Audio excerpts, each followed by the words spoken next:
Bapa yang kekal, biarlah menjadi kekuatan buat hidup kita bahwa kita memiliki Bapa yang tidak pernah meninggalkan kita.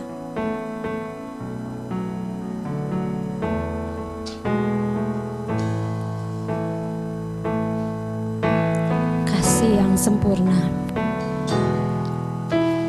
kasih yang sempurna telah ku terima darimu,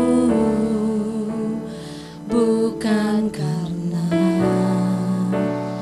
kebaikanku, hanya oleh kasih karuniamu kau pulihkan aku,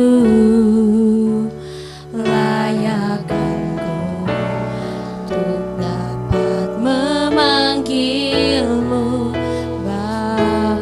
Kau beri yang ku pinta, yang ku pinta. Saat ku mencari, ku mendapatkan. Ku ketuk pintumu dan kau bukakan. Sebab kau Bapa-Ku, Bapa yang kekal. Takkan kau biarkan aku melangkah hanya sendirian. Kau selalu ada bagiku,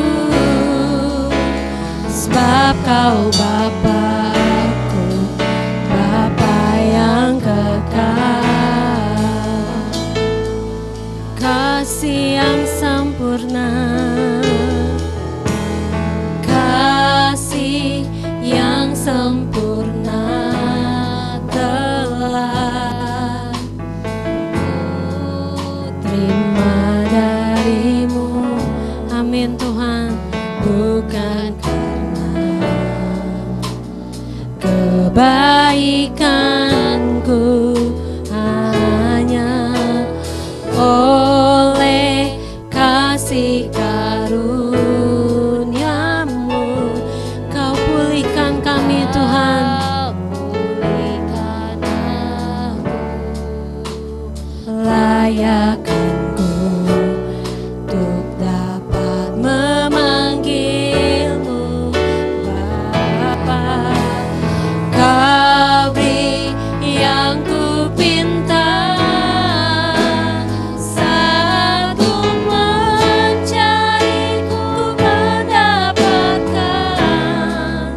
Ku ketuk pintumu dan kau bukakan.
ku pinta saat ku mencari, ku mendapatkan. Ku ketuk pintumu dan kau bukakan, sebab kau Bapa-Ku, Bapa yang kekal. Oh, takkan kau biarkan aku melangkah hanya sendirian. Kau selalu ada bagiku, sebab kau Bapa-Ku, Bapa yang kau selalu ada, Bapa yang kekal. Kau selalu ada bagiku, sebab kau Bapa.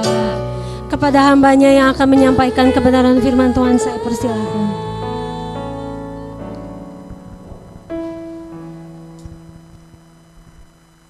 Mari kita berdoa.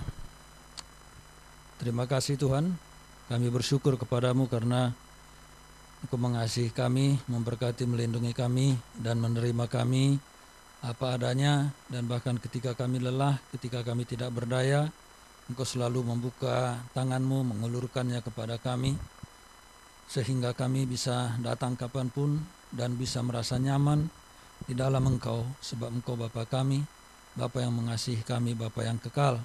Terima kasih untuk anugerah kebaikan dan kemurahan-Mu. Tuhan, kami sekarang mau mendengarkan firman-Mu. Kami berserah diri kepada Tuhan supaya kami mampu menguasai diri kami sendiri oleh karena kekuatan Roh-Mu yang ada di dalam diri kami masing-masing. Urapilah hamba-Mu ini dengan kuasa-Mu yang tidak terbatas, supaya kuasa-Mu bekerja untuk menyampaikan apa yang Kau mau bagi kami semua demi pertumbuhan iman kami. Terima kasih, di dalam nama Tuhan Yesus kami berdoa. Amin. Selamat siang Bapak Ibu, Salam. Mana kabarnya nih? Sudah merdeka belum? Nah, ya, kita baru saja memperingati ulang tahun kemerdekaan negara kita. Ya, sudah 70 tahun, 77 tahun negara ini merdeka. Ya, kita bersyukur untuk para pahlawan yang dulu berjuang. Kita berterima kasih untuk jasa-jasa mereka. Tentu kita berdoa juga untuk bangsa ini, ya, supaya bisa menjadi lebih maju, ya, lebih baik lagi, lebih sejahtera lagi, dan menjadi berkat bagi bangsa-bangsa lain. Mari kita membuka Alkitab kita dari Yohanes pasal 8 ayat 30 sampai dengan 36. Yohanes pasal yang ke-8 ayat 30 sampai dengan 36.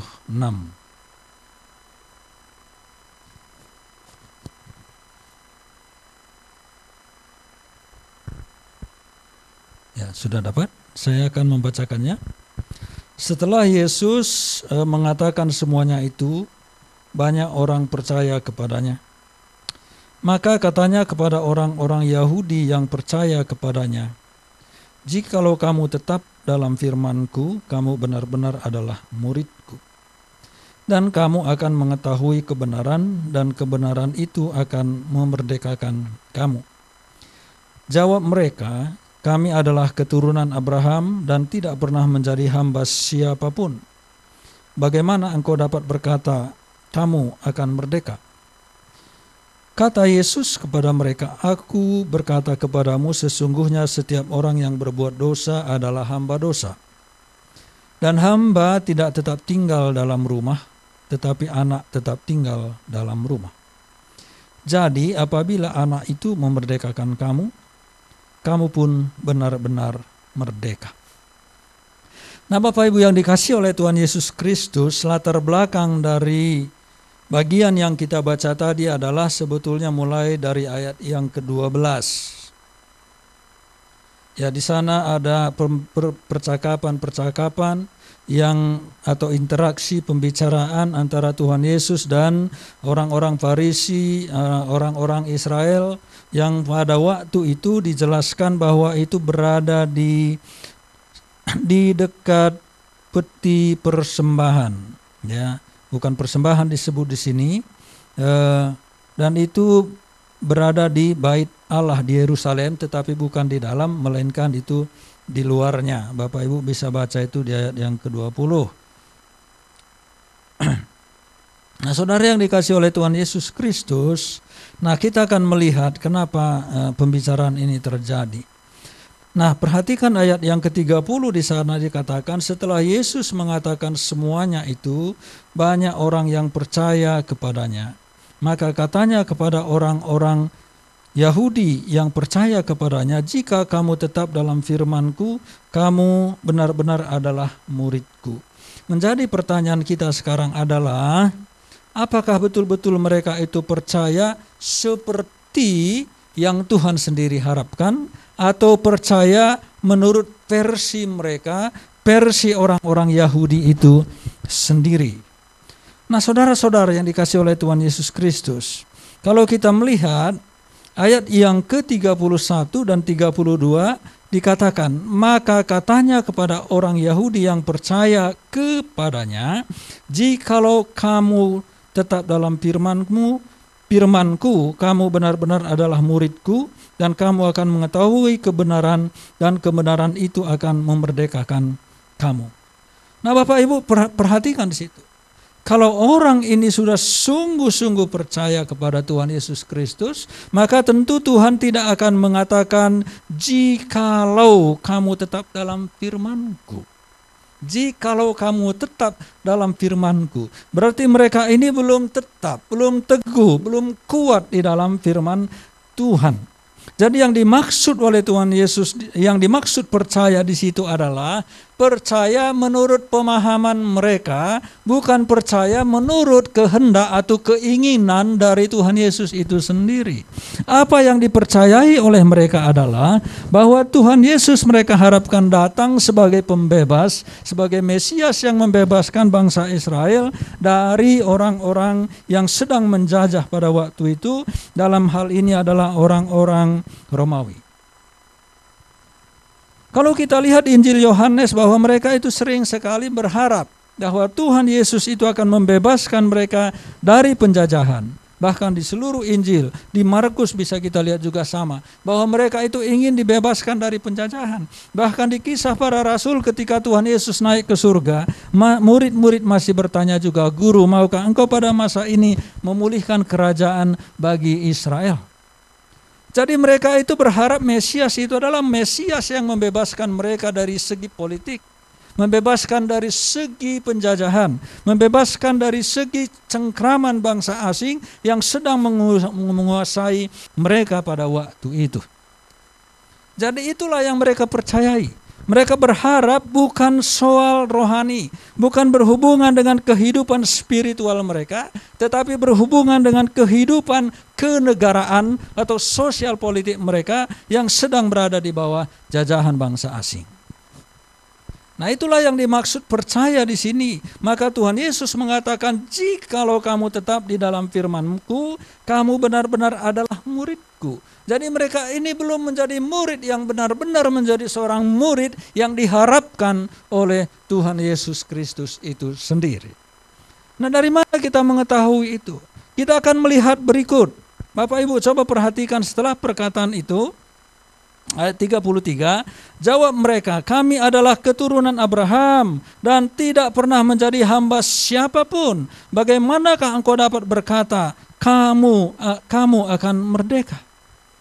Nah, jadi yang mereka lihat Bapak Ibu yang dikasih oleh Tuhan Yesus Kristus, bukan mereka tidak tahu bahwa mereka sedang dijajah.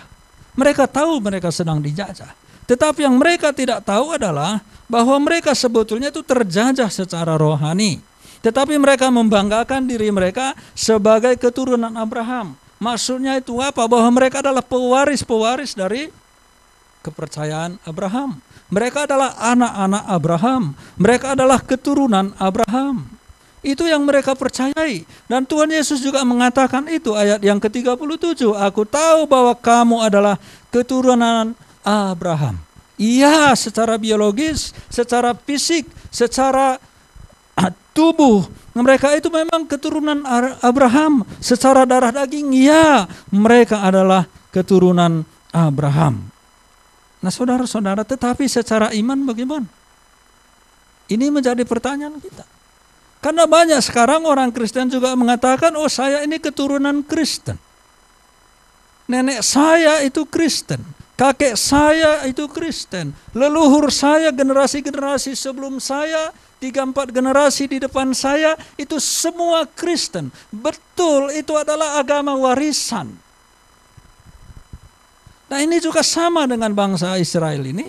Mereka bangga bahwa mereka itu mewarisi pengajaran-pengajaran yang mereka dapat mulai dari Abraham sampai kepada Musa. Mereka sangat membanggakan status mereka sebagai generasi yang kemudian mengikuti generasi-generasi mereka sebelumnya, yaitu nenek moyang mereka, Abraham, Ishak, Yakub, kemudian ada Musa dan nabi-nabi yang lain seterusnya sampai kepada mereka. Nah jadi mereka merasa tidak terjajah sama sekali. Mereka merasa bahwa mereka itu betul-betul bebas. Mereka mengatakan mereka keturunan Abraham, ya Tuhan juga mengatakan, ya kamu betul. Sama seperti kita juga di sini kebanyakan orang yang dari nenek moyang kita sudah Kristen. Ya kalau saya tidak, ya, bapak saya baru Kristen, kalau kakek saya dulu belum Kristen. Ya walaupun kemudian dia jadi Katolik. Tapi maksud saya adalah bahwa orang tua saya dilahirkan bukan di dalam keluarga Kristen, tetapi di dalam keluarga Hindu. Karena orang Karo itu banyak dulu Hindu, ya sekarang juga masih banyak juga yang Hindu. Ya di suku saya, ya Hindunya ada, Budanya ada. Ya bahkan perkampungan Hindu Karo itu ada di sekitar Medan sana. Dan saya pernah bertemu dengan orang-orang Hindu Karo. Nah saudara, saya bukan dilahirkan, maksud saya ya bahwa saya itu dibawa oleh orang tua saya ke gereja ketika umur saya itu sekitar 6 atau 7 tahun. Sebelumnya belum ke gereja, orang tua saya tidak ke gereja. Duluan saya ke gereja daripada ibu saya. Nah saudara-saudara dikasih oleh Tuhan Yesus Kristus, tapi yang saya maksud adalah bahwa kita bangga sebagai generasi-generasi Kristen, puji Tuhan masih ada kebanggaan di dalam diri kita. Tetapi persoalannya adalah bahwa kita kebanyakan adalah Kristen warisan. Kalau orang Sunda bilang Kristen Turki. Oh Kristen Turki turunan Tiaki katanya. Maksudnya keturunan dari leluhur. Ya saya ini Kristen Turki katanya. Turki apa? Turunan Tiaki. Ya. Kita ini banyak generasi-generasi yang seperti itu, tetapi kita tidak memahami kekristenan yang sebenarnya. Yang kita tahu adalah liturginya, kita tahu. Nama kitab sucinya kita tahu. Doa kita bisa doa, melayani kita semua bisa melayani. Betul bahwa kita generasi-generasi Kristen yang diturunkan dari leluhur kita, dan inilah yang menjadi kebanggaan mereka. Keturunan diwariskan. Dan mereka tidak menyembah Allah-Allah lain. Mereka tidak seperti orang Samaria, walaupun Tuhan Yesus kemudian dituduh sama seperti orang Samaria. Nah saudara-saudara, dari mana kita tahu bahwa betul-betul mereka ini belum percaya sungguh-sungguh seperti yang Tuhan maksud? Tadi saya sudah tunjukkan mereka bangga, mereka adalah keturunan Israel. Nah, lihat ayat 34. Kata Yesus kepada mereka, aku berkata kepadamu, sesungguhnya setiap orang yang berbuat dosa adalah hamba dosa. Nah, persoalan mereka adalah, mereka memang betul bahwa mereka itu adalah seorang Yahudi yang memiliki warisan darah daging dari Abraham, Ishak dan Yakub, umat pilihan Allah, Bapa orang yang beriman. Tetapi yang menjadi masalah adalah bahwa mereka itu hamba dosa. Itu yang menjadi persoalannya. Banyak orang Kristen adalah generasi, sudah 3-4 generasi menjadi orang Kristen. Tetapi persoalannya dia masih hamba dosa. Agamanya iya, di KTP-nya tercatat iya. Dia sudah mengikuti semua prosedur sebagai anggota jemaat iya. Tetapi yang menjadi persoalannya adalah bahwa orang Kristen itu masih menjadi hamba dosa. Di sini dikatakan hamba dosa. Ya, tidak dan dikatakan sesungguhnya setiap orang yang berbuat dosa adalah hamba dosa. Berbuat dosa di sini maksudnya adalah terus-menerus hidup di dalam dosa, bukan jatuh di dalam dosa. Kalau jatuh di dalam dosa adalah orang bisa berdosa hari ini tetapi besok lusa tidak berkelanjutan dengan dosa yang sama terus-menerus. Kalau hamba dosa adalah dia sudah diikat oleh dosa itu, dia terus-menerus hidup di dalam dosa itu. Itu hamba dosa dan dia tidak sanggup mengeluarkan diri dari dosa itu. Itu hamba dosa namanya. Tetapi kalau hari ini saya katakanlah umpamanya mencuri, selesai. Setelah itu tidak pernah mencuri lagi. Itu namanya jatuh di dalam dosa. Kalau namanya hamba dosa adalah bahwa orang itu sudah berdosa dan terus-menerus melakukan dosa itu dalam perjalanan hidupnya. Itu namanya hamba dosa. Jadi Bapak Ibu harus kita bisa membedakan mana jatuh dalam dosa, yang mana menjadi hamba dosa. Hamba dosa itu adalah sebuah kebiasaan. Kalau jatuh dalam dosa itu adalah insiden. Nah, dari mana kita tahu kemudian perkataan ini? Bahwa mereka adalah hamba dosa. Mari kita perhatikan berikutnya Bapak Ibu. Di dalam dialog-dialog kita akan masuk ke pasal ke berikutnya.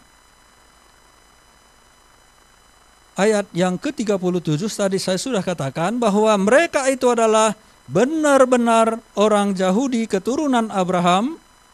Tetapi mereka itu bukanlah keturunan Abraham di dalam kerohanian, di dalam iman, di dalam spiritual. Bagaimana kita tahu bahwa mereka tidak seperti itu? Mari kita lihat ayat yang ke-39. Jawab mereka kepadanya, Bapa kami ialah Abraham. Kata Yesus kepada mereka, jikalau sekiranya kamu anak-anak Abraham, tentulah kamu mengerjakan pekerjaan yang dikerjakan oleh Abraham. Ayat yang 40, tetapi yang kamu kerjakan ialah berusaha membunuh aku. Aku seorang yang mengatakan kebenaran kepadamu, yaitu kebenaran yang kudengar dari Allah. Pekerjaan yang demikian tidak dikerjakan oleh Abraham. Kamu mau membunuh aku. Loh, kok tiba-tiba ini berbicara soal membunuh? Ada ancaman pada waktu itu Tuhan Yesus mau dibunuh, ada enggak? Tidak ada di ayat ini. Tidak ada di pasal ini. Tetapi kalau kita melihat di pasal 5 ayat 18, mereka mau membunuh Tuhan Yesus. Kalau kita lihat di pasal 7 ayat 1 juga sama. Di 7 ayat 20 juga dijelaskan hal yang sama. Bahwa orang-orang Yahudi, ahli-ahli Taurat mau membunuh mereka. Dan kalau kita lihat di pasal yang sama di ayat yang ke-12, tidak dikatakan di sana membunuh.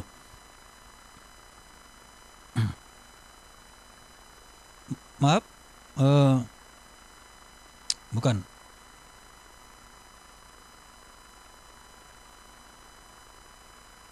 Di mana mereka mau menangkap dia?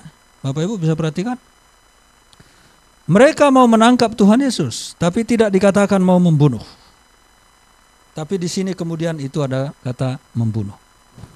Jadi bukan tiba-tiba Tuhan mengatakan bahwa Tuhan Yesus itu menuduh, menghakimi mereka bahwa mereka mau membunuh dia, tidak. Karena ada cerita-cerita sebelumnya sebelum kita sampai di pasal yang ke-8 ini, di pasal 5, di pasal 7 dijelaskan bahwa mereka mau membunuh Tuhan Yesus. Dan hal seperti itu tidak dikerjakan oleh Abraham. Abraham itu adalah orang yang taat. Abraham itu adalah bapa orang yang beriman. Itu adalah Abraham. Abraham itu adalah apa yang dikatakan Tuhan dia lakukan itu. Ketika kita lihat di Kejadian pasal 12. Abraham, pergilah dari tanah leluhurmu, pergi ke negeri yang akan kutunjukkan kepadamu. Dia langsung pergi. Abraham, persembahkanlah anakmu yang tunggal itu. Dia persembahkan anaknya yang tunggal itu. Itu Abraham. Abraham itu taat. Apa yang dikatakan oleh Tuhan dia lakukan itu. Tetapi mereka ini bukan. Jadi apa ini maksudnya? Mereka betul secara fisik, secara biologis adalah keturunan Abraham, tetapi di dalam iman spiritual itu bertolak belakang dengan Abraham. Mungkin kita juga sama. Nenek moyang kita dulu sungguh-sungguh beriman. Generasi-generasi awal Kristen itu biasanya imannya sungguh-sungguh. Jauh lebih murni daripada anak cucunya kemudian. Tetapi kepada kita tidak mewarisi lagi iman mereka. Yang kita warisi adalah agama mereka. Darah daging mereka, betul kita darah dagingnya. Tetapi keberimanan kita sudah berbeda dengan mereka. Coba Bapak Ibu perhatikan sekarang orang-orang Kristen. Kasus yang sedang terjadi di negara kita tentang di polisi. Bukankah itu kebanyakan Kristen di situ? Coba lihat agamanya apa. Bukankah itu Kristen? Tetapi kenapa terjadi hal seperti ini kalau memang mereka mewarisi iman dari nenek moyang? Kenapa bisa terjadi seperti itu? Kenapa bisa terjadi bahwa orang Kristen banyak yang menjadi preman, banyak yang menjadi pembunuh, banyak yang menjadi agen narkoba? Kenapa bisa? Kita kadang bangga dengan kekristenan kita, tetapi kita Kristen yang tidak punya isi. Nah, lihat Bapak Ibu yang dikasih oleh Tuhan Yesus Kristus. Apa yang dikatakan oleh Tuhan Yesus kepada mereka di ayat 41? Kamu mengerjakan pekerjaan bapamu sendiri. Jawab mereka, kami tidak dilahirkan dari zina. Bapa kami yaitu Allah. Kata Yesus kepada mereka, jikalau Allah adalah bapamu, kamu akan mengasihi aku. Padahal mereka mau membunuh dia, berarti tidak mengasihi. Sebab itu aku keluar dan datang dari Allah. Dan aku datang bukan atas kehendakku sendiri, melainkan dialah yang mengutus aku. Apakah sebabnya kamu tidak mengerti bahasaku? Sebab kamu tidak menangkap firmanku. Ayat 44. Salah seorang bacakan, apa katanya? Ayat 44 apa katanya? Iblislah yang menjadi bapamu. Tadi mereka bangga bahwa mereka itu adalah anak Abraham. Lalu mereka juga bangga, dia mengatakan Allah adalah Bapakku. Tapi Tuhan Yesus bilang, bapamu itu iblis karena kamu mau membunuh aku. Nah, saya baca lagi 44 ya. Iblislah yang menjadi bapamu dan kamu ingin melakukan keinginan-keinginan bapamu.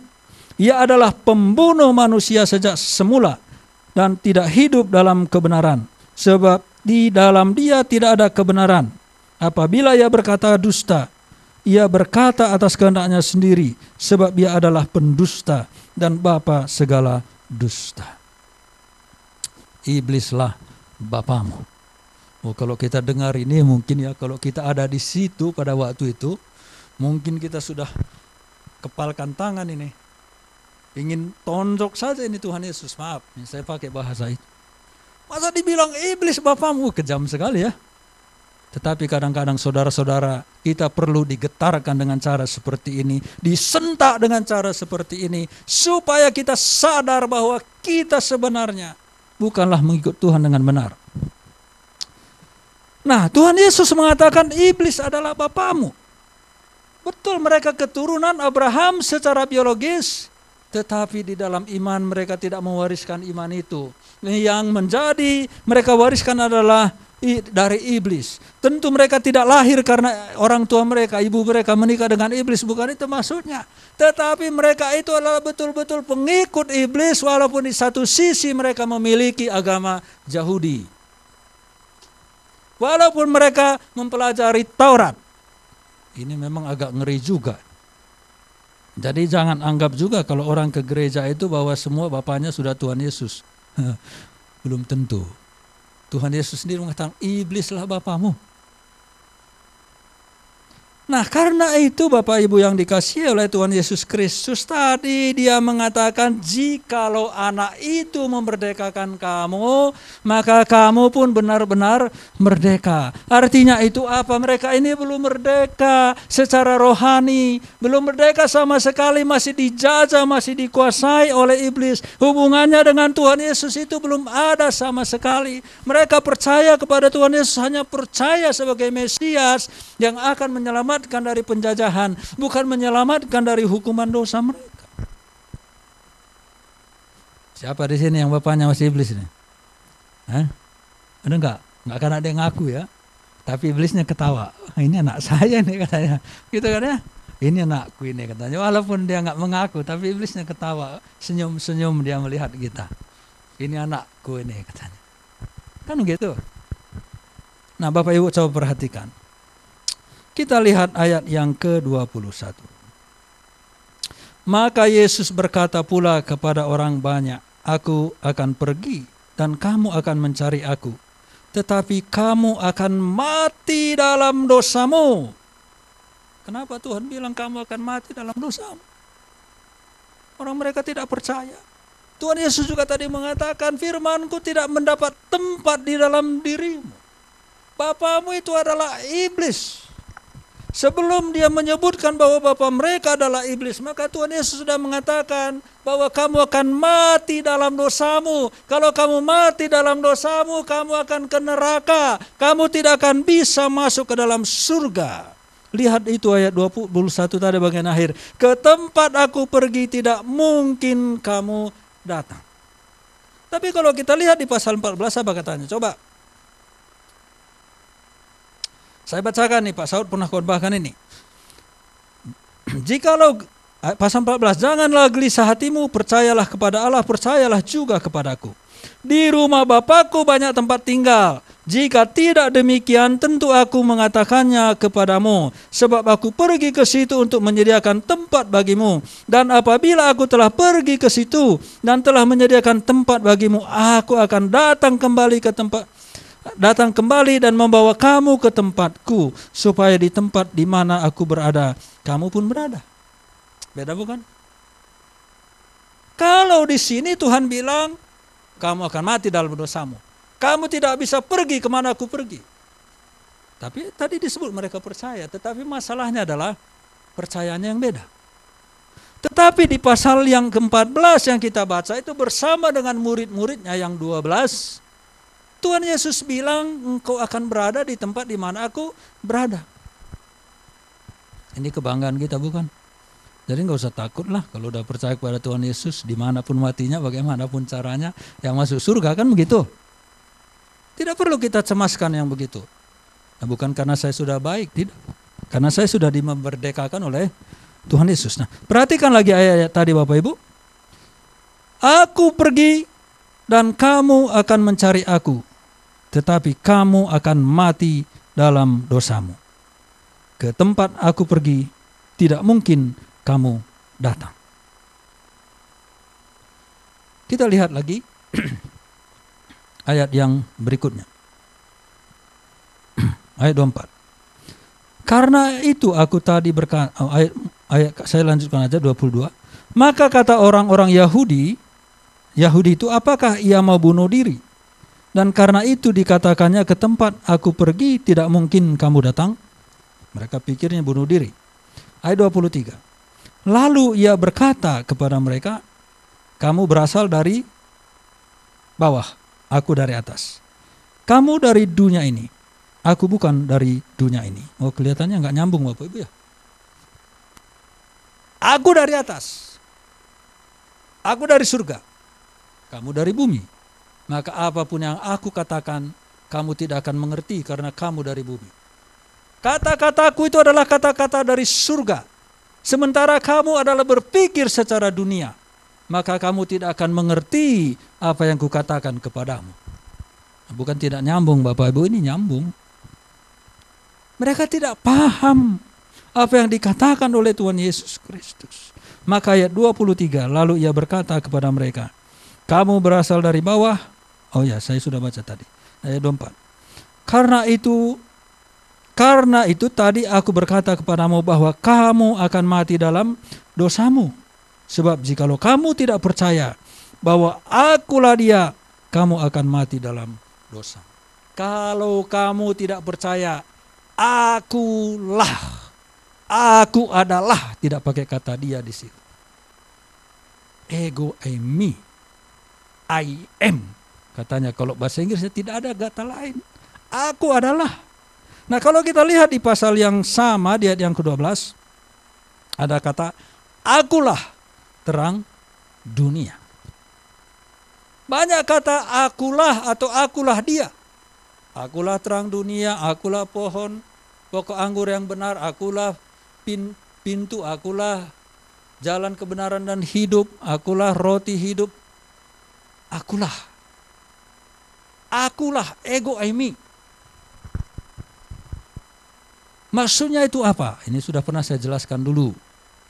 Maksudnya adalah bahwa ketika bangsa Israel mau dipimpin keluar oleh Musa, Musa kemudian menemui, sebelumnya Musa sudah menemui, Tuhan sudah menemui Musa.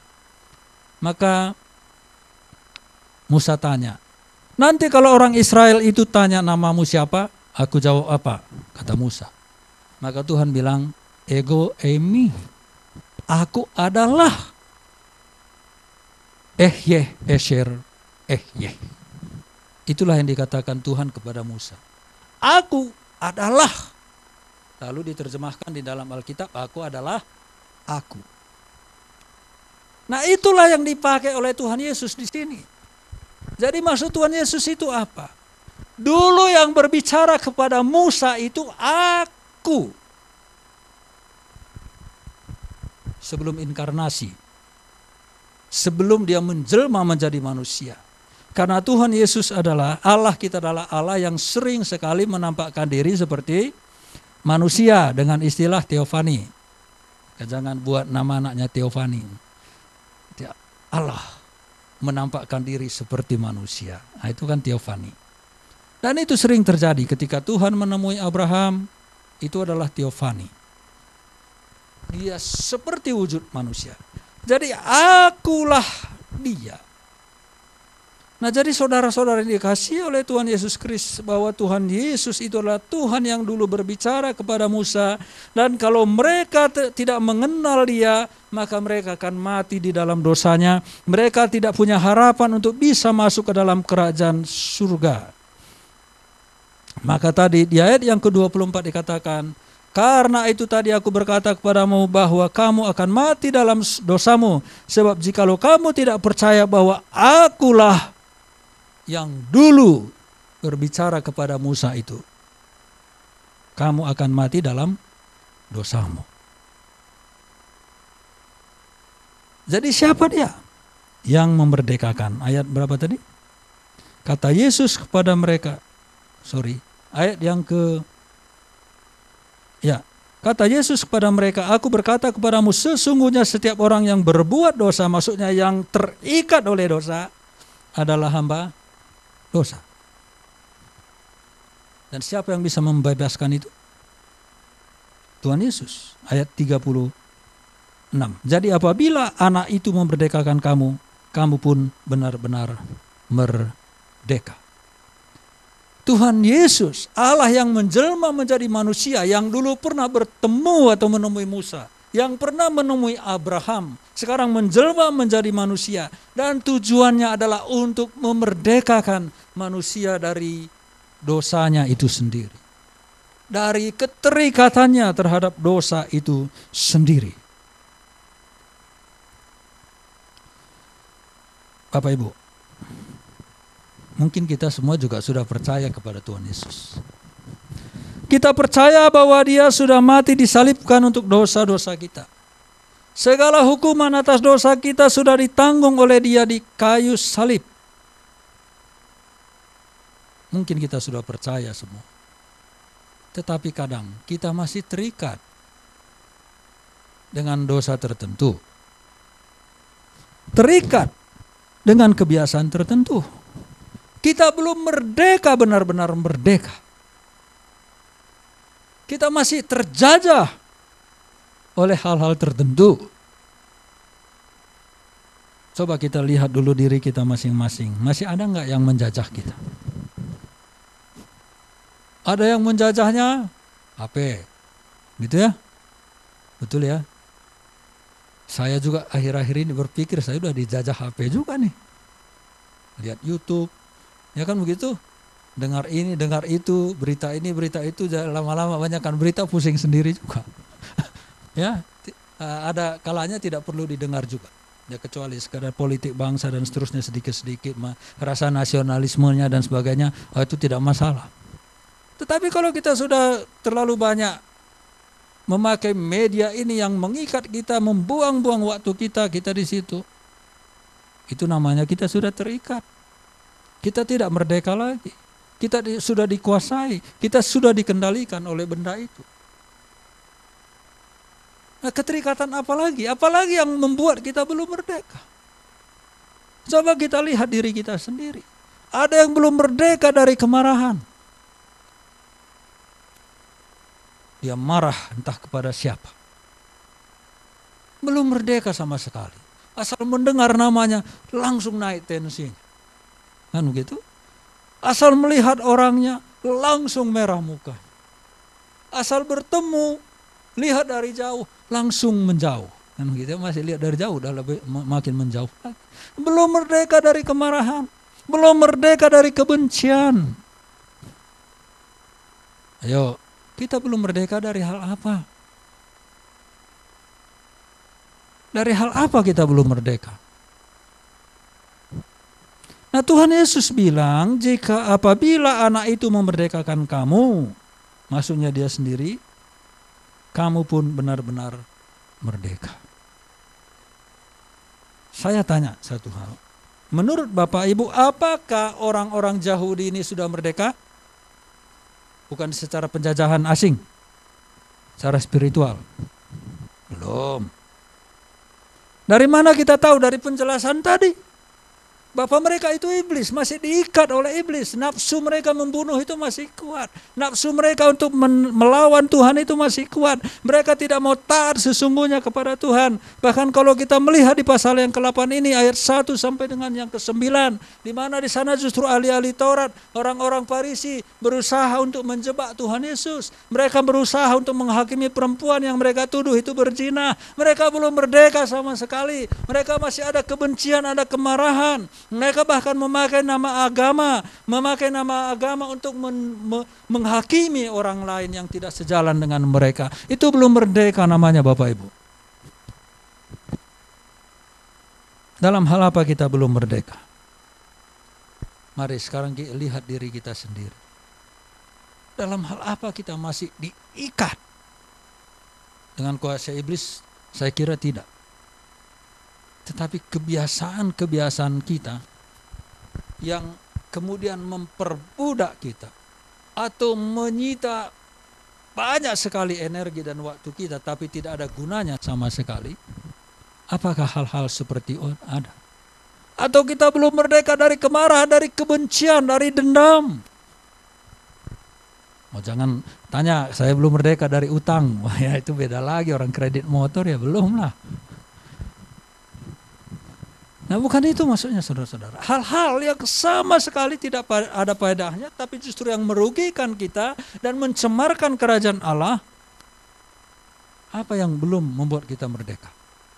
Tanya diri sendiri. Nah, Bapak Ibu, saya ajak kita semua berdoa. Berdoalah kepada Tuhan. Kalau Bapak Ibu merasa ada yang belum merdeka di dalam diri Bapak Ibu sendiri, minta Tuhan untuk memerdekakan saudara. Biarkan Tuhan menganugerahkan kemerdekaan itu. Doakan dalam hati, minta dengan sungguh-sungguh supaya Tuhan membebaskan saudara. Atau kalau masih ada bersangkut paut dengan kuasa kegelapan, bersangkut paut dengan kemarahan, bersangkut paut dengan kebiasaan-kebiasaan yang mengikat, atau bersangkut paut dengan dosa tertentu, entah itu dalam pikiran atau tindakan-tindakan, silakan minta Tuhan memerdekakan saudara.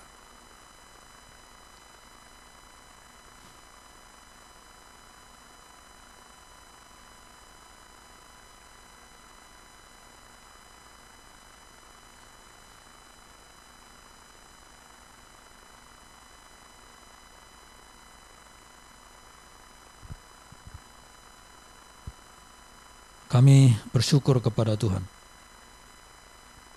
Karena Tuhan Yesus sendiri sudah mau mati disalibkan supaya kami merdeka dari ikatan dosa dan merdeka dari hukuman dosa itu sendiri. Tolong kami supaya kami melihat diri kami sendiri juga. Selidikilah sedalam-dalamnya sampai ke lubuk hati kami. Dan Tuhan singkapkan semua. Nyatakanlah dalam apa kami belum merdeka. Tapi kami kembali lagi memandang kepada salib Tuhan. Bahwa melalui kematian-Mu di salib itulah kami dimerdekakan. Dan Tuhan, kalau kami masih mengikatkan diri kepada hal-hal yang membuat kami tidak merdeka, kami berserah diri saat ini. Lepaskanlah belenggu yang mengikat kami di dalam nama Tuhan Yesus Kristus. Hancurkanlah belenggu pengikat. Entah itu kebiasaan-kebiasaan yang membuang-buang waktu, pikiran, tenaga tapi tidak berguna. Entah itu berupa dendam, kemarahan. Entah itu berupa dosa-dosa yang mengikat kami. Atau kebiasaan-kebiasaan apapun yang membuat kami terkungkung sehingga tidak bisa bergerak dengan bebas. Atau juga ada hal-hal yang membuat kami tidak bisa bebas, tidak bisa merdeka memuji dan menyembah Tuhan. Di dalam nama Tuhan Yesus Kristus kami minta, hancurkan Tuhan seluruh belenggu yang mengikat kami ini. Bebaskan kami, merdekakan kami. Kami berserah diri kepada Tuhan. Terima kasih Tuhan. Kami bersyukur bisa mendengar firman-Mu, biarlah ini terus menjadi koreksi diri kami sehingga kami belajar terus mengevaluasi diri kami waktu demi waktu. Sembari kami menghormati kemerdekaan yang Kau beri dengan bertanggung jawab. Sehingga dengan demikian kami betul-betul mengalami kebebasan di dalam Kristus Yesus. Tidak lagi dibelenggu oleh hal-hal yang seharusnya tidak mengikat kami. Terima kasih Bapa, kuasa-Mu nyata bekerja. Terpujilah Engkau. Di dalam nama Tuhan Yesus kami berdoa. Amin. Saya persilakan.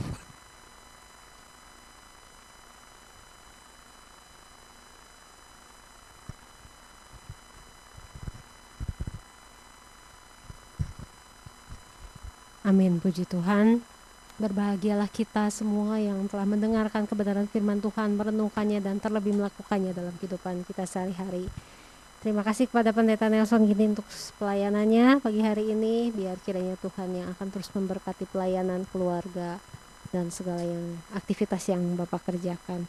Dan Bapak Ibu, kalau sebentar kita akan memberikan persembahan, saya memohon dengan kasih kepada Saudari Natalia untuk memimpin kita dalam doa persembahan. Mari kita bersatu dalam doa. Selamat pagi Bapak, terima kasih untuk setiap firman yang telah ditaburkan pada hari ini. Bapak, berkati agar firman ini dapat menjadi rema di dalam setiap kehidupan kami. Sebentar lagi juga Tuhan, kami akan mengumpulkan persembahan. Berkati agar persembahan ini dapat digunakan untuk pengabaran Injil-Mu. Hanya di dalam nama Tuhan Yesus kami berdoa dan mengucap syukur. Haleluya. Amin.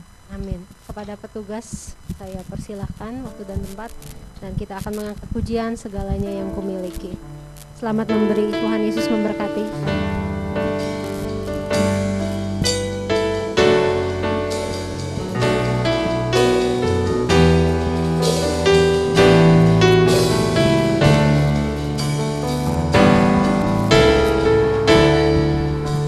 Yang ku miliki semuanya daripadamu, kan ku bawa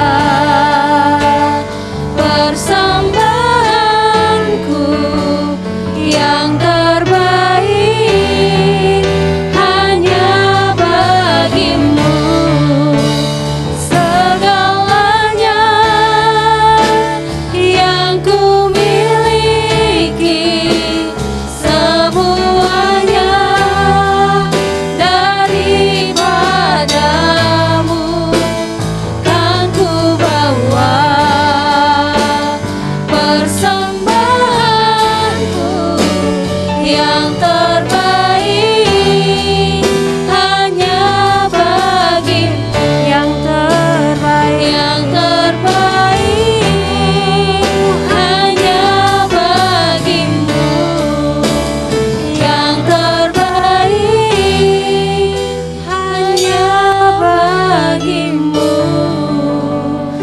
terima kasih kepada Bapak Ibu untuk persembahannya dan kepada hambanya yang akan menyampaikan warta.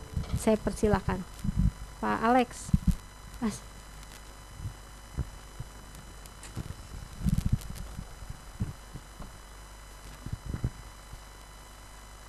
Padahal saya udah tunjuk Pak Saud, ya.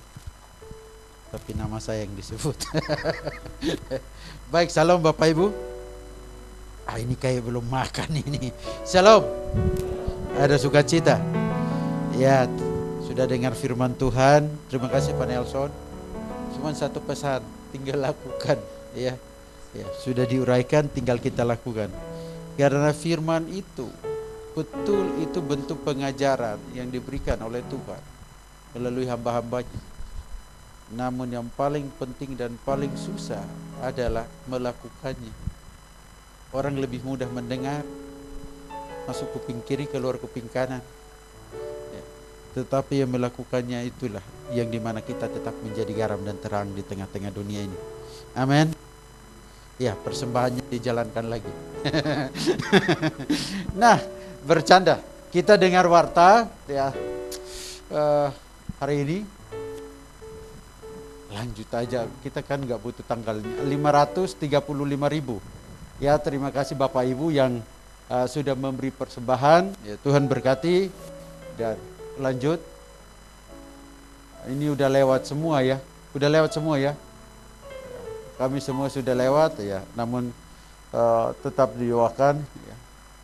Ya, kalau saya memang tua, Ibu Nita juga tua, Leo Simamora juga sudah mulai tua, Samuel Sihombing ikut-ikutan tua, ya, ya. Karena bertambah kan usia 1 tahun kan, ya. Ya. Kalau kurang ya itu bahaya, kalau tambah kan, ya. Oke ya, tetapi tetap selamat ulang tahun ya bagi diri sendiri dan bagi yang berulang tahun ya Samuel ya. Ya, ya lanjut kita. Ya, Tuhan berkati. Ini Ibu Neneng ada. Oh ya, tiga-tiganya ada ya. Jadi minggu depan ini semua ada. Tinggal persiapkan untuk melayani Tuhan. Ya, Pak Saud minggu depan warta itu katanya. Ya, lanjut. Ya, kemungkinan enggak jadi itu ya. Khotbah beliau pasti. Nah, khotbah Pak Yopi juga sudah dimasukkan ke grup ya. Kalau kita tidak mendengar bisa buka khotbahnya dan dilihat di grup, tapi juga bisa kita dengar di Radio CV 103,5 FM setiap minggu pagi jam 7 ya. Ya. Lanjut. Ya, ini pokok doa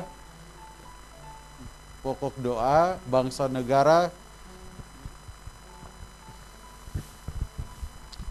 Apalagi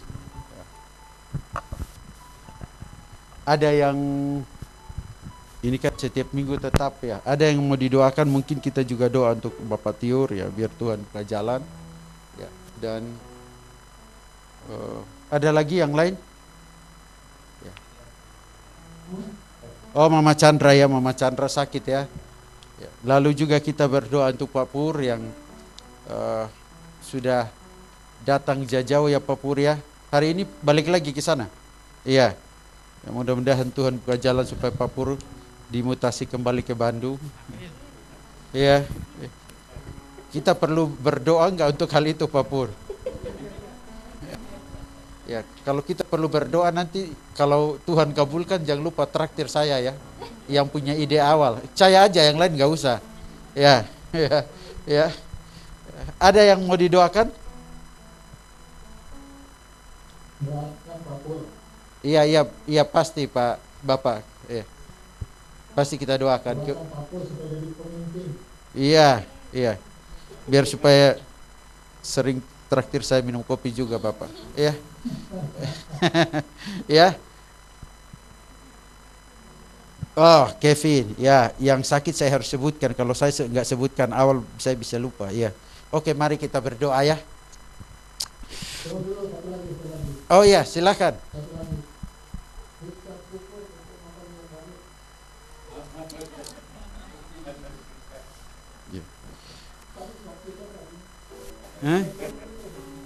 Cerita. Saya mendiamkan Stanley di luar Bapak, jadi saya tidak mendengar itu. Ya, Stanley. Iya, iya. Ya, syukur. Ya, motor yang baru, tinggal doa lagi untuk helikopter yang baru ya Pak. Ya. Ya. Yuk, mari kita berdoa. Bapa kami yang di sorga, di dalam nama Yesus Kristus Tuhan dan Juru Selamat, kami bersyukur Tuhan atas semua perkara yang Engkau kerjakan dalam kehidupan kami, atas semua hal yang Engkau nyatakan dalam kehidupan kami. Khususnya pada hari ini kami bisa beribadah bersama-sama di tempat ini. Bahkan sudah mendengarkan firman Tuhan dari hamba-Mu Pak Pendeta Nelson. Dan Tuhan Engkau tolong supaya kami bukan saja menjadi pendengar firman Tuhan, tapi kami juga menjadi pelaku firman Tuhan dimanapun kami berada, agar betul-betul kami dapat menunjukkan bahwa kami adalah murid-murid Kristus yang memperagakan firman-Mu. Kan hidup kami dimanapun berada, kami tetap menjadi murid Kristus yang terus menjadi garam dan terang dan memberitakan Injil Kerajaan Allah. Tuhan berkati hamba-Mu di dalam pelayanannya, dalam keluarganya, dan segala aktivitas Engkau naungi, lindungi, dan sertai Pendeta Nelson. Dan kami juga berdoa Tuhan untuk anaknya Tiur yang badannya kurang sehat, maupun Ibu Risma Tuhan. Tuhan, Engkau yang jamah dan pulihkan kesehatan mereka Tuhan. Dan biarlah Tuhan, oleh bilur-bilur-Mu di dalam nama Yesus Kristus, mereka boleh sembuh, mereka boleh pulih kembali. Bahkan Michael pun yang sering cuci darah, Engkau pulihkan, Engkau sembuhkan, Engkau tolong Tuhan. Nyatakan kuasa-Mu yang dilakukan oleh anak-Mu dan hamba-hamba-Mu melalui pengobatan para medis. Bahkan juga Engkau berkati dan pakai itu menjadi sarana penyembuhan bagi yang sakit. Di dalam nama Yesus Kristus kami berdoa. Dan juga yang bagi yang berulang tahun, baik Leo, baik Samuel, baik Punita, hamba-Mu Tuhan, Engkau yang sertai, naungi, berkati kami, jagai dan tuntun kami ke seluruh kebenaran, sehingga hidup kami diberkati dan menjadi berkat, dan memberitakan Injil, dan juga menjadi teladan di mana garam dan terang yang kami nyatakan di tengah-tengah profesi kami dimanapun kami berada. Kami juga berdoa untuk jemaat-Mu yang ada di tempat ini, yang mungkin memiliki pergumulan, termasuk ayah dari saudari kami, anak kami Tiur. Tuhan, kami juga serahkan semua ke dalam tangan-Mu. Kau tolong hamba-Mu supaya biar segala sesuatu percakapan berkaitan dengan pertolongan hukum semuanya dapat berjalan dengan baik dan lancar, dan juga kasusnya terselesaikan, dan nama-Mu dipuji dan dipermuliakan, karena Engkau Allah menolong, memulihkan, memberikan anugerah penyertaan-Mu bagi hamba-Mu dan juga bagi keluarga, sehingga mereka mengalami pemeliharaan, naungan, penjagaan, dan berkat. Kami juga berdoa untuk jemaat-Mu di tempat ini yang mengalami letih, lesu, dan berbeban berat. Biarlah juga Engkau memberikan kelegaan, karena hanya Engkaulah Tuhan dan Juru Selamat kami. Dan terutama Tuhan, tak lupa kami terus berdoa untuk Pak Pur di dalam karirnya Tuhan. Engkau yang terus mengangkat hamba-Mu, memakai hamba-Mu menjadi berkat. Dan ketika Engkau mengangkat hamba-Mu untuk menjadi kepala bukan ekor, maka Tuhan Engkau yang sertai, urapi, naungi, dan jagai Pak Pur di dalam bertugas di Surabaya. Tuhan, terus Engkau sertai hamba-Mu di dalam perjalanan pulang ke Surabaya. Tuhan, Engkau lindungi, naungi, jagai, dan luputkan dari segala hal-hal yang jahat, kuasa jahat, bahkan kecelakaan atau bahaya-bahaya yang menimpa hamba-Mu. Jauhkan semua itu Tuhan. Biar di dalam perjalanan pulang, Pak Pur bisa tiba di tempat nanti di Surabaya dalam keadaan selamat tanpa kurang suatu apapun. Dan hamba-Mu mengucap syukur, kami semua mendengar juga mengucap syukur atas kasih anugerah pemeliharaan-Mu yang Engkau nyatakan dalam kehidupan Pak Pur. Dan juga keluarga yang ada di Bandung maupun anaknya juga yang ada di Jakarta. Demikian pun keluarga-keluarga semua yang ada di Gereja Metodis Injili ini, Tuhan Engkau juga sertai, berkati, naungi, dan jagai. Terutama yang sudah lama tidak hadir, biar mereka bisa hadir beribadah bersama-sama dengan kami. Dan juga yang beribadah saat ini on-site maupun online, tangan dan berkat-Mu menjadi bagian dalam kehidupan kami, penjagaan perlindungan-Mu nyata atas kami semua. Dan kami juga berdoa untuk Bapak dan Ibu, bahkan juga Engkau sertai mereka dalam segala aktivitas, berikan kesehatan, penjagaan, naungan-Mu di dalam kehidupan Bapak Yopi maupun Ibu Yani, bahkan anak-anak dan cucu-cucunya di dalam nama Yesus Kristus. Tak lupa juga kami berdoa Tuhan untuk keadaan bangsa dan negara kami, baik kasus-kasus yang terjadi, bahkan juga berkaitan dengan keadilan. Tuhan, biarlah dapat ditegakkan keadilan ini, dan hal-hal Polri bisa bekerja untuk menyelesaikan kasus yang saat ini terjadi di Indonesia, khususnya juga berkaitan dengan COVID. Tuhan, Engkau pakai para medis untuk dapat menjadi saluran atau juga menjadi alat untuk dapat mengobati saudara-saudara kami yang terpapar COVID dan mereka bisa pulih. Bahkan keluarga yang berduka cita akibat saudara mereka meninggal karena COVID, kiranya penghiburan dan kekuatan sejati nyata atas mereka semua. Dan kesehatan, kekuatan Engkau nyatakan bagi kehidupan khususnya para dokter di seluruh Indonesia yang menangani COVID maupun pasien-pasien yang saat ini terpapar. Di dalam nama Yesus Kristus, pulihkan Indonesia, pulihkan dunia. Kami mohon belas kasihan, kami mohon belas kasihan-Mu turun Tuhan. Kami juga berdoa Tuhan untuk Presiden Jokowi, DPR, MPR, Polri maupun tentara dan semua jajaran aparat yang saat ini menjaga keamanan. Tuhan, Engkau satukan hati mereka, juga terus Tuhan Engkau berhikmat kepada mereka untuk memimpin bangsa negara ini dengan otoritas yang benar dan takut akan Engkau. Dan biarlah bangsa Indonesia ini mengalami keadilan sosial, kemakmuran, dan berkat hanya bersumber daripada-Mu, bahkan ketentraman menjadi bagian dalam kehidupan kami berbangsa dan negara dan bernegara karena campur tangan-Mu Tuhan. Tak lupa kami terus berdoa Tuhan untuk ada oknum-oknum yang berusaha untuk merusak bangsa ini, namun otoritas kuasa-Mu lebih besar daripada semua itu. Biarlah Tuhan Engkau singkapkan semua itu Tuhan, dan bisa terselesaikan dengan baik. Bahkan mungkin Tuhan ada pokok-pokok doa yang lupa kami panjatkan, tapi kami percaya Tuhan bahwa Engkau Allah yang mendengar doa kami, menyelidiki hati kami, dan menjawab doa-doa kami seturut kehendak-Mu semata-mata, dan Kau jawab indah pada waktunya. Di dalam nama Bapa, Anak, dan Roh Kudus kami berdoa. Amin.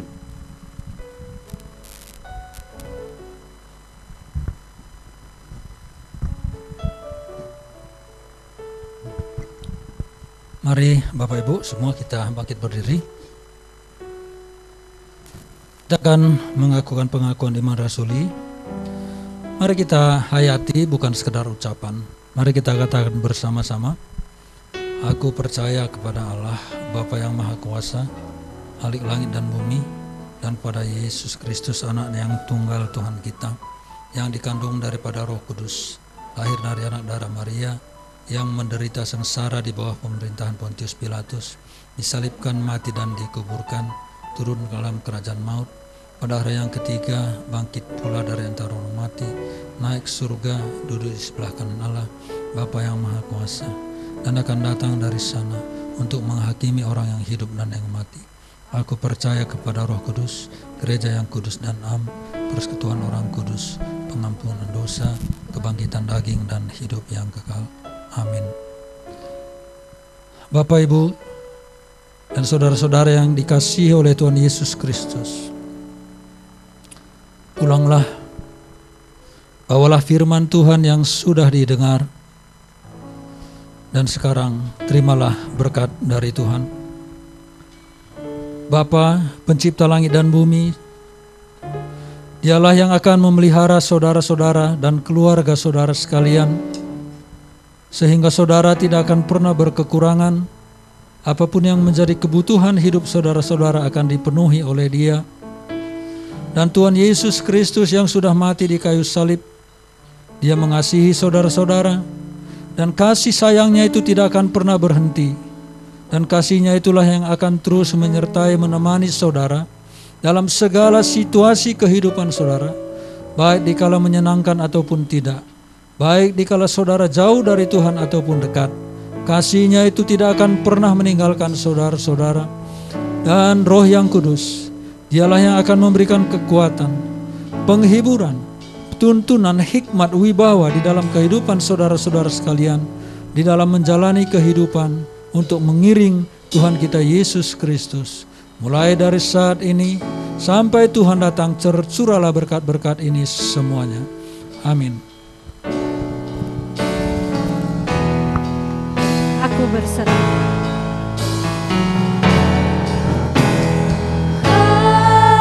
Aku berserah.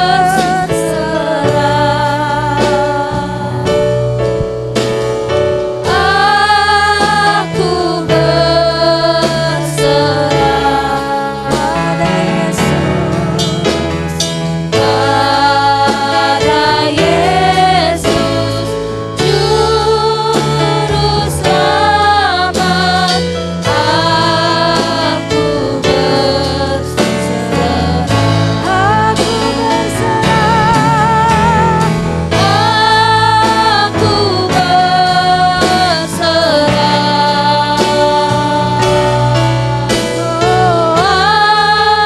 aku berserah. Aku berserah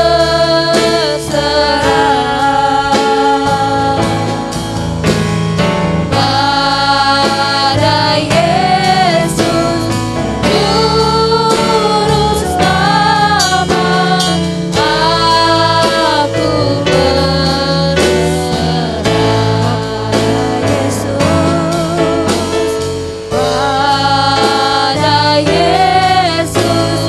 Juru Selamat. Aku berserah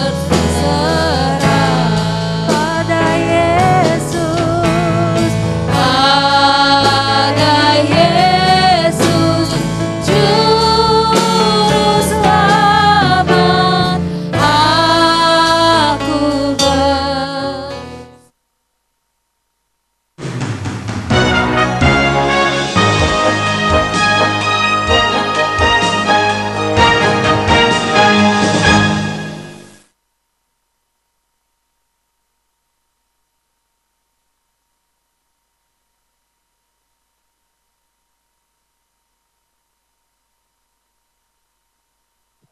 Shalom Bapak Ibu dimanapun berada. Jangan lupa komen, subscribe, agar video-video tersebut dapat menjadi berkat bagi orang lain. Tuhan Yesus memberkati kita semua.